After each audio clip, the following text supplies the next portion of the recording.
Então vamos lá, esse é o Giro da Bolsa, o programa semanal com as principais notícias da semana. Eu vou pedir desculpa se eu estiver falando um pouquinho embolado alguma coisa, hoje é meu aniversário, né? Então eu tô aqui às 21 horas do dia do meu aniversário. Eu já bebi um pouquinho porque eu fiz uma gravação de um podcast que a pedido de vocês foi com meu pai. Eu não sei se ele saiu ontem ou se ele ainda vai sair. Eu só recomendo, vou deixar o link aqui em cima, que vocês assistam, porque cara, foi uma coisa que vocês pediram muito, né? Vocês sempre quiseram ver ele falando. Ele é um cara que fala muito bem. E esse programa aqui a gente tem as principais notícias da semana, faça chuva, faça sol, seja aniversário de quem for, a gente está sempre aqui, então eu agradeço já a audiência de vocês, é muito importante para mim.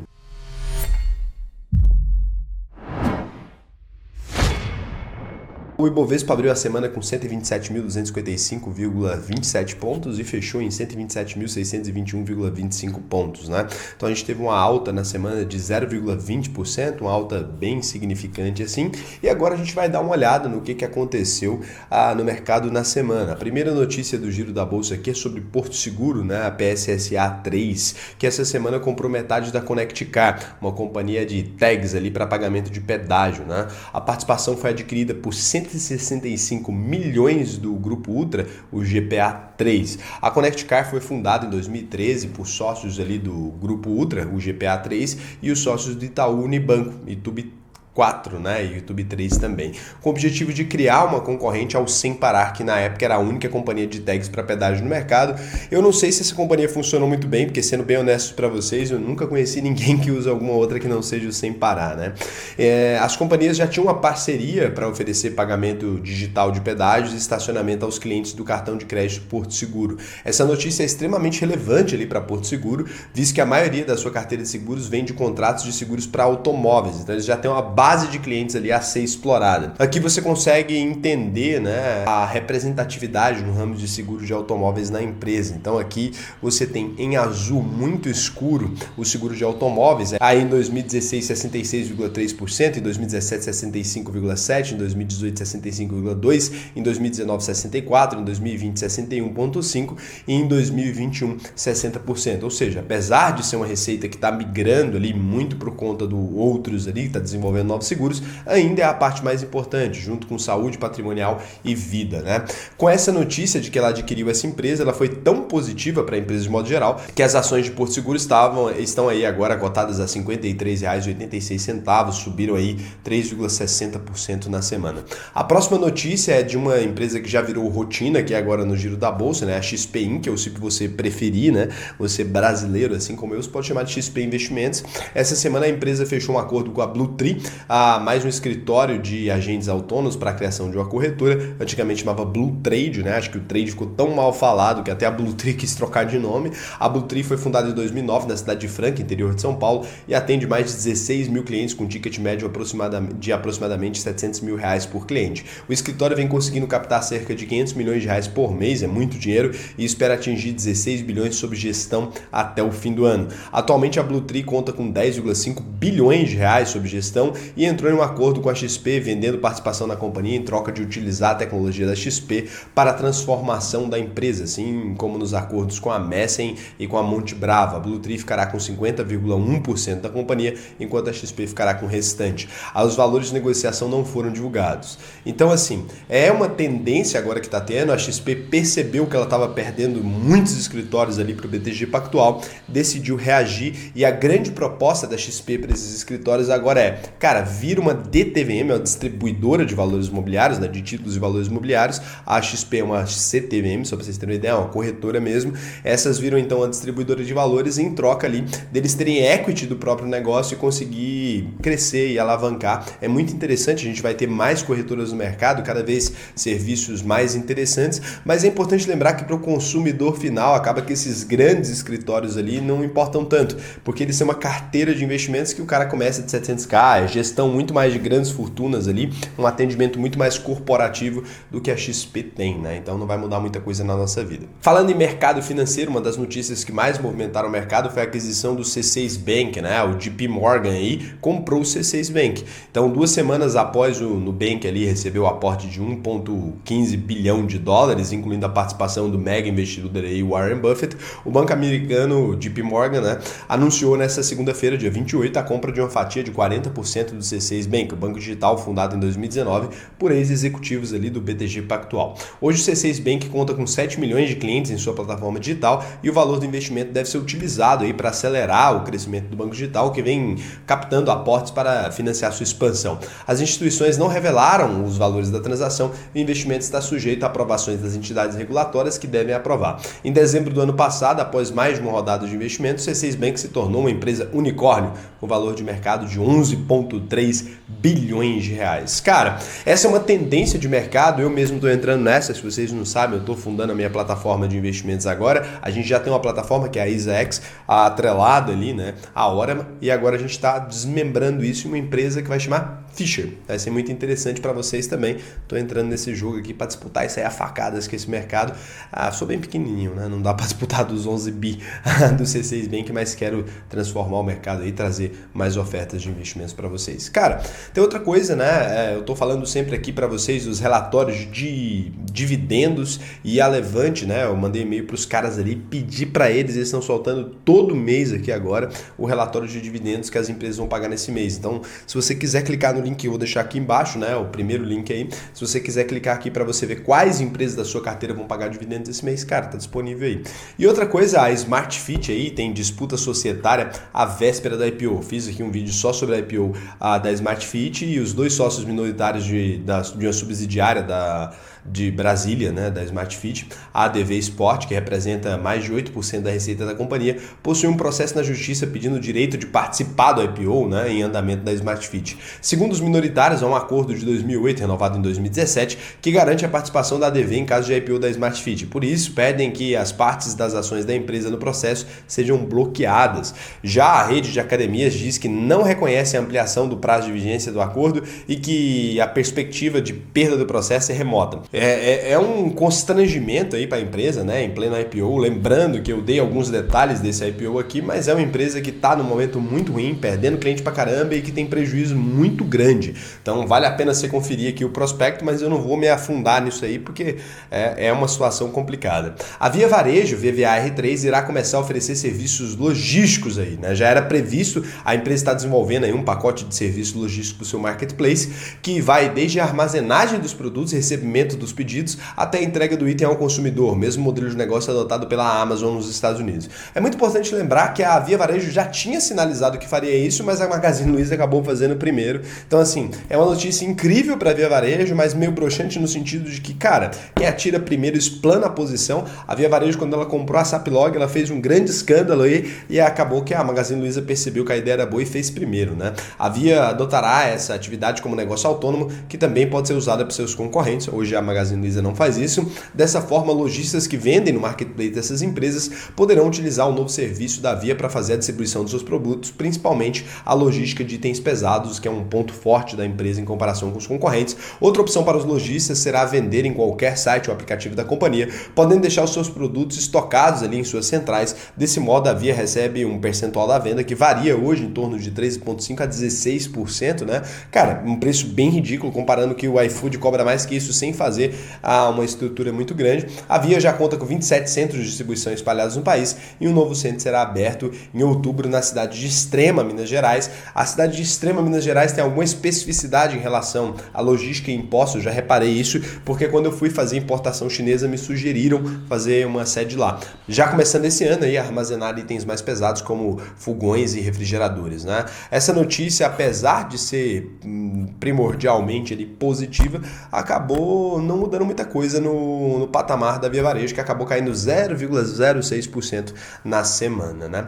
Em paralelo com a Via Varejo, aqui a gente vai falar um pouquinho da Magazine Luiza, que é a concorrente. A Magazine Luiza anunciou que abrirá 50 lojas no Rio de Janeiro nas próximas semanas, segundo o CEO da companhia, que agora é, enfim, o Frederico Trajano, né? O cara que é um monstro aí, responsável pelo Luiza Labs, que foi responsável por essa grande expansão da empresa. A abertura das lojas será dividida aí em 3 etapas, começando na semana que vem com a abertura de 23 lojas. As novas lojas do Magazine Luiza serão espalhadas aí por Copacabana, Tijuca, Bangu, Pavuna, Volta Redonda, Niterói, São Gonçalo, entre outras regiões. Segundo o Trajano aí, né, que é o filho da Luísa Trajano, a abertura das lojas deverá gerar cerca de 3 mil empregos diretos e ele afirmou que esse é apenas o começo. Além disso, a abertura de novos estabelecimentos contará aí com uma campanha pesada de marketing que incluirá a personalização de mais de 44 mil guarda-sóis e quiosques na orla da praia. Até as projeções de laser que sairão do Cristo Redentor e apontando para cada uma das novas lojas serão inauguradas na noite anterior à inauguração. Show! Com a pandemia, o Trajano disse aí que foi possível alugar muitos pontos bons e facilmente em melhores condições de negociação. Então, uma excelente notícia aqui, lembrando também, né, que a Magazine Luiza adquiriu aí já nos últimos anos Canaltech, Jovem Nerd, sei que lá, então os caras estão comprando de tudo, estão aplicando bem no marketing. A empresa com essa notícia subiu 1,17%, aparentemente a Magazine Luiza é a próxima Magazine Luiza, né, que é o que a gente faz essa piada aqui desde setembro de 2019 e continua sendo verdadeira. Agora a gente vai falar de uma empresa que é queridinha aqui no canal, uma empresa que faz parte da minha carteira, Klabin, KLBN 3, KLBN 4, KLBN 11, né? Na noite dessa terça-feira, o Conselho de Administração da Klabin, KLBN 11, maior produtora de papel e papelão e seus derivados no país, aí, né? A grande exportadora de celulose, aprovou o orçamento e o plano para a expansão e melhoria da eficiência nas suas plantas de Betim, em Minas Gerais, Goiânia, no Pernambuco e Lages, Santa Catarina. Esse Goiânia me pegou, quase que eu falei Goiânia aqui, Goiás, né? O plano conta com um conjunto de 23 projetos e um orçamento de investimento previsto de 342 milhões, com 125 milhões a serem desembolsados já no ano de 2021. Mais alavancagem, hein, Klabin? Do orçamento total, cerca de 250 milhões serão destinados ao aumento de capacidade de conversão de papel para embalagem, incluindo a instalação de novas impressoras e o restante para otimização aí das linhas de produção, né? Saindo da celulose aqui, a gente vai passar para a logística, mas antes disso quero fazer alguns comentários aqui. Eu sou um grande investidor de Klabin, muito por conta, né, dessa evolução que eu acredito que a gente vai ter na adoção da celulose, não só no sentido de mais responsabilidade ambiental e tudo mais, mas como também das aplicabilidades, né, da celulose. Hoje em dia, quando você recebe alguma coisa por correio, sempre que eu falo de Klabin, a pessoa acha que eu tô falando de papel Chamex, né? Cara, você tá falando de papel higiênico, quando chega alguma coisa de e-commerce na sua casa, a celulose é uma coisa incrível. E aí a Rumo, né, como a gente passou para a logística, a Rumo, Rail 3 e a Santos Brasil, que é a STBP3, né, elas divulgaram aí uma possível joint venture. Para você que não sabe, joint venture é quando uma empresa vai fazer negócio com outra para formar uma nova empresa. A Rumo, para você que não conhece, é uma empresa de logística ferroviária, conhecida como a maior operadora privada de ferrovias no Brasil, que é muito difícil, que no Brasil ter ferrovias é um negócio complicado. E com ela, né, a STBP3 também faz parte dessa notícia, é uma empresa do ramo de logística portuária, também conhecido como a maior do segmento privado, ou seja, o Megazord ali da logística, né? Tanto água quanto solo, ferrovia. Essa semana aí as duas noticiaram na quinta-feira, dia 1, que eles estariam negociando aí uma joint venture das operações portuárias que incluem containers. As duas empresas estariam conversando sobre essa possibilidade há cerca de 4 meses e as negociações são apenas para operações em São Paulo, né? A Rumo possui uma malha ferroviária de 14 mil quilômetros e ligação direta com os portos de Santos, Paranaguá, São Francisco do Sul e Rio Grande, escoando aí 26% do volume de grãos exportados pelo Brasil. Então, assim, é uma notícia muito interessante para essas duas empresas, né? Elas podem aí tá fazendo um puta negócio e que garante que a empresa que contratar o serviço das duas vai ter essa puta conexão aí. Então agora a gente vai discutir sobre assunto ruim aqui, né? Reforma tributária que era para ser um alívio para os investidores, acabou se tornando ali um inferno, né? A gente não sabe mais o que vai acontecer, então a gente vai discutir um pouco sobre esses impactos. A segunda fase da proposta de reforma tributária enviada ao Congresso pelo Ministério da Economia na sexta-feira 25, Paulo Guedes, você me decepcionou, provocou e deverá continuar provocando muitos solavancos entre investidores. Algumas das medidas sugeridas já eram esperadas, como a tributação sobre os dividendos e a extinção dos pagamentos de proventos na forma de JCP, juros sobre capital próprio, que hoje é uma puta vantagem para as empresas, que acaba considerando custo ali, é interessante. Outras coisas mais populistas, né? A elevação do limite de isenção para a pessoa física dos atuais 1.900 para 2.500, foi bem populista, acima da proposta original do Ministério, que era de 2.400. A alteração deve conceder o benefício da isenção para cerca de 16 milhões de contribuintes, o dobro do contingente atual. Algumas das iniciativas são pertinentes, como uniformizar aí em 15% a alíquota fiscal para os investimentos em fundos de ações. Atualmente, o ganho de capital de investidores em ações é tributado em 20% nas operações day trade e 15% nas operações de prazo mais longo. Podia aumentar para 60% no day trade, brincadeira, podia não. Nem com day trade eu quero fazer isso. Ainda que esse período mais longo seja apenas um dia. Contrariando as expectativas, a proposta do Ministério passa a tributar os rendimentos de fundo de investimento imobiliário, os FI, FIIs com cotas negociadas em bolsa. Atualmente esses rendimentos são isentos, tomara que não passe. No entanto, outras aplicações de base imobiliária, como letras de crédito imobiliária, DCI, os certificados de recebíveis imobiliários, os CRIs, permanecem isentos porque o governo não é louco, assim como os papéis lastreados por ativos agrícolas. É aquilo que mexe nas fazendinhas não dá, né, governo? Que aí fica pesado para vocês. Então isso aí foi a opinião do governo sobre isso. Eu discordo, francamente, né? Não vou aqui dourar a pílula para vocês. Acho uma proposta ruim. Espero que não passe e espero que o governo seja penalizado por ter simplesmente proposto isso. Honestamente, eu acho que não deveriam nem se propor isso. Falar de criar mais impostos no Brasil, para mim, já é sacanagem. Então, já dei minha opinião para vocês, já apanhei por isso, né? Mas é o ponto de vista que eu vou defender até o fim. Eu não acho que a solução para o Brasil é a criação de novos impostos, né? Vocês gastaram além da medida, os governos todos anteriores gastaram além da medida e agora querem descontar no nosso. Não é assim que funciona e não é assim que deveria funcionar. Acho que deveria ter uma reflexão um pouco maior a respeito disso, né? A gente tem muitos lugares para cortar custo no Brasil, tem a elite ali do funcionalismo público que ganha muita grana, não estou falando da professorinha, não estou falando nada disso, vocês sabem muito bem, estou falando ali da elite do funcionalismo público que ganha muito bem, estou falando de desvios que a gente tem de maneira muito frequente, estou falando de N coisas que a gente poderia atenuar antes de começar a mexer na criação de novos impostos, pelo menos essa é a minha opinião. Nada vai mudar isso, tá? Não adianta mandar e-mailzinho, não adianta ficar bravo, não adianta defender governo. Eu acho que governo não tem que criar mais impostos. Mas assim, para não falar que não falei das flores também, a gente teve um indicador americano muito importante e é importante você entender que economicamente, né, uma coisa que acontece lá nos Estados Unidos acaba refletindo no Brasil também, então é uma notícia positiva de modo geral. Então o BLS, que é o Bureau of Labor Statistics, né, a autarquia americana encarregada da divulgação dos números de emprego, anunciou nessa sexta-feira, dia 2, meu aniversário, parabéns para mim, me dá parabéns aí embaixo, a criação de 850 mil vagas de emprego não agrícolas em junho, né, o chamado Non-Farm Payroll, né. O resultado foi muito acima do esperado e deve agitar os mercados nesse último pregão da semana e na semana seguinte aí também. Isso ocorre porque o emprego é um dos indicadores mais importantes americanos, se não mais importante para entender a situação da economia, porque primeiramente os Estados Unidos não tem a quantidade de legislação que a gente tem para demitir ou contratar alguém, então eles têm uma reflexão muito mais rápida quanto ao que está acontecendo. Bom, o giro da bolsa da semana foi só, eu te peço aí para, cara, deixa o like, valeu a pena, eu tô gravando aqui no dia do meu aniversário, 22 horas, eu podia estar bebendo, eu podia estar roubando, não que eu não roubo, mas eu podia estar bebendo, eu podia estar me divertindo, eu tô aqui me divertindo com vocês, então deixa o likezinho aí para dar aquela recompensada. Um beijão pra vocês, o giro da bolsa de hoje foi só. Espero que tenha saído a tempo do seu almoço. Para mim é uma prioridade seu almoço. E até o próximo vídeo.